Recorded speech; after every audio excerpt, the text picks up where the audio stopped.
वाला भी कोई परम हंस चाहिए। तब वेद व्यास जी को अपना पुत्र याद आया। कौन? सुखदेव। उस जैसा परमहंस और कौन हो सकता है? पर मेरा पुत्र तो जंगल में गया हुआ है तपस्या करने के लिए। कैसे सुनाऊंगा मैं अपने पुत्र को कथा?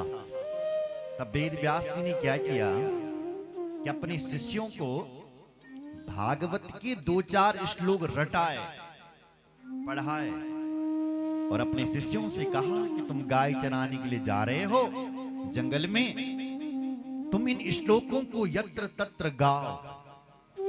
जाओ पुत्र।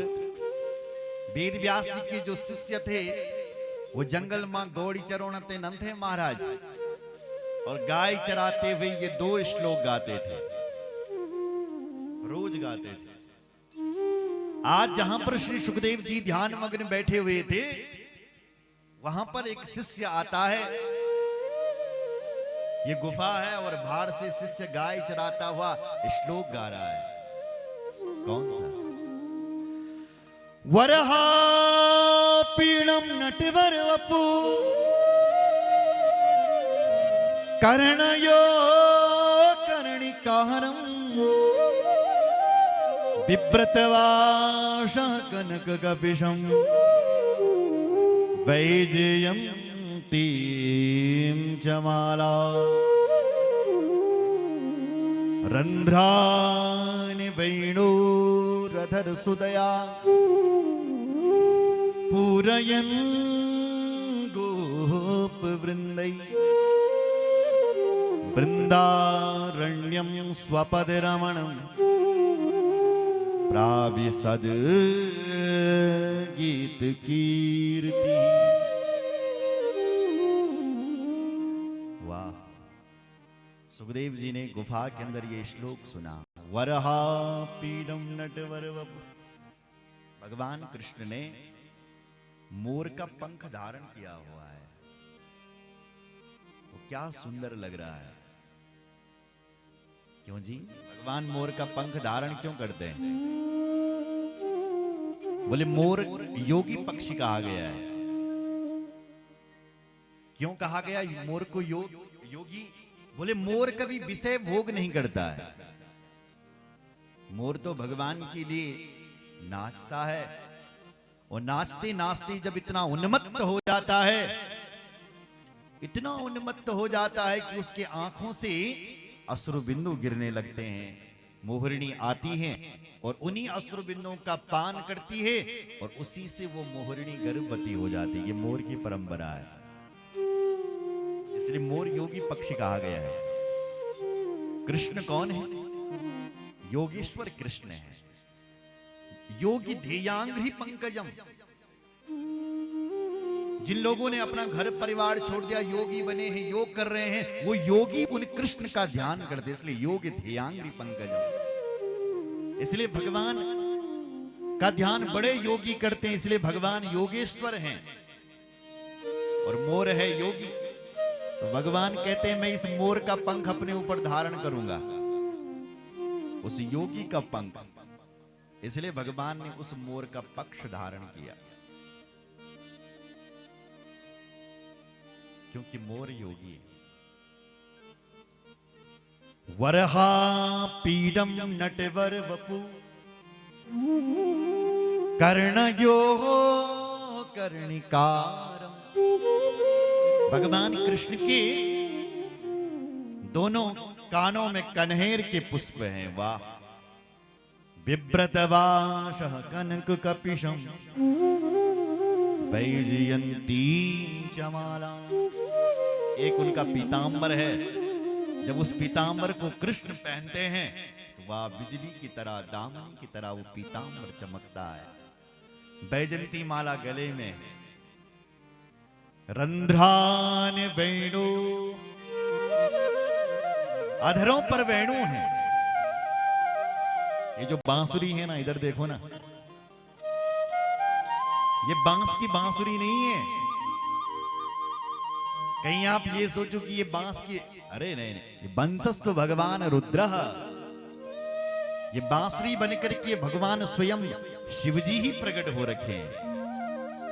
हमारे भगवान जब राम जी बनकर के आए तो शिवजी हनुमान बनकर के आए, और हमारे भगवान जब कृष्ण बनकर के आए तो शिवजी बांसुरी बनकर के आए। इसलिए अधरों पर वेणु है, रंध्रान वेणु रधर सुदया पूरयन गोप वृंदई वृंदारण्यम स्वपद रमणम प्राविशद गीत कीर्ति। भगवान कृष्ण मोर पंख धारण किए हुए, बांसुरी बजाते हुए, पीतांबर फहराते हुए, गाय चराते हुए, ग्वालों से घिरे हुए, गोप कीर्ति, गोपाल लोग उनकी कीर्ति का बखान कर रहे हैं। आज हमारे कन्हैया ने ये कर दिया, कल हमारे कन्हैया ने फलाने राक्षस को मार दिया। ऐसी गोप कीर्ति, गोपाल लोग कीर्ति गा रहे हैं, और ऐसे भगवान बांसुरी बजाते हुए वृंदावन की भूमि पर प्रवेश कर रहे हैं। सुखदेव जी ने ये श्लोक सुना तो सुखदेव जी का चित्त खिंच गया। अरे अरे, ये मोर मुकुट बांसुरी वाला कौन है? हमें भी इसका दर्शन करना चाहिए। मन में विचार होने लगे। फिर दूसरा विचार आ रहा है कि देखो, जो सुंदर है वो स्वभाव से सुंदर हो जाए इसकी गारंटी नहीं होती। कई लोग बाहर से बहुत सुंदर होते हैं लेकिन अंदर से कोयले की तरह बिल्कुल काले। तो कहीं बाहर से तो सुंदर नहीं है, कहीं हम चरणों में गिरे और उन्होंने हमें अपनाया नहीं तो अगर बाहर से सुंदर हुए अंदर से नहीं हुए, संदेह हो गया। फिर से सुखदेव जी ध्यान में चले गए। पर तब तक एक दूसरा चेला आता है और भागवत जी का दूसरा श्लोक गुनगुना करके जा रहा है गुफा के बाहर से। वो गा रहा है क्या? अहो वकीयम स्तनकालकूटम जिघांसया पाययदाप्यसादिवी लेभे गतिम धातृचितां ततोन्यं अम्बा दयालु शरणं ब्रजे। ये दूसरा चेला गा रहा है। अहो आश्चर्यम इयं बकीः। बकी नाम है पूतना।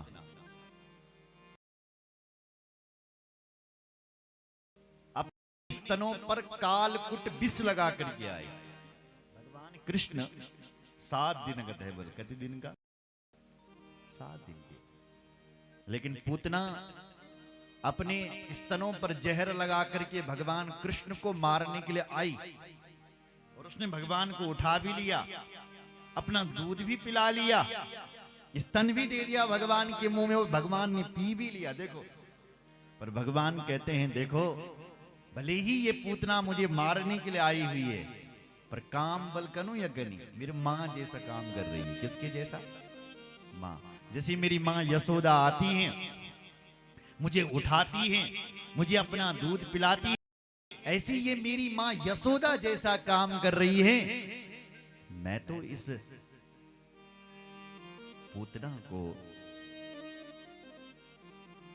धात्रोचित गति, मां जैसी गति प्रदान करूंगा। इसलिए भगवान ने उस पूतना को वही गति दे दी जो अपनी मां को दी। लेभे गतिम धातृचितां ततोन्यम कंबा दयालु शरणं ब्रजेम। सुखदेव जी का चित्त खिंच गया। वाह, मुझे भी ऐसे मोर मुकुट वाले का दर्शन करना चाहिए। तुरंत सुखदेव जी बाहर निकले और बाहर आकर के उन श्लोक गाने वालों से बोले, अरे भैया तुम बहुत सुंदर श्लोक सुना रहे हो, और सुनाओ ना, और सुनाओ, और सुनाओ। वो शिष्य बोले, हे महाराज हमें तो 2 श्लोक आते थे, सो 2 सुना लिए। हमें आगे नहीं आता। हरेर गुणा चित्तमति भगवान बादरायणी अद्यगाम दाख्यानम नित्यम विष्णु जनप्रिया नित्यम विष्णु जनप्रिया।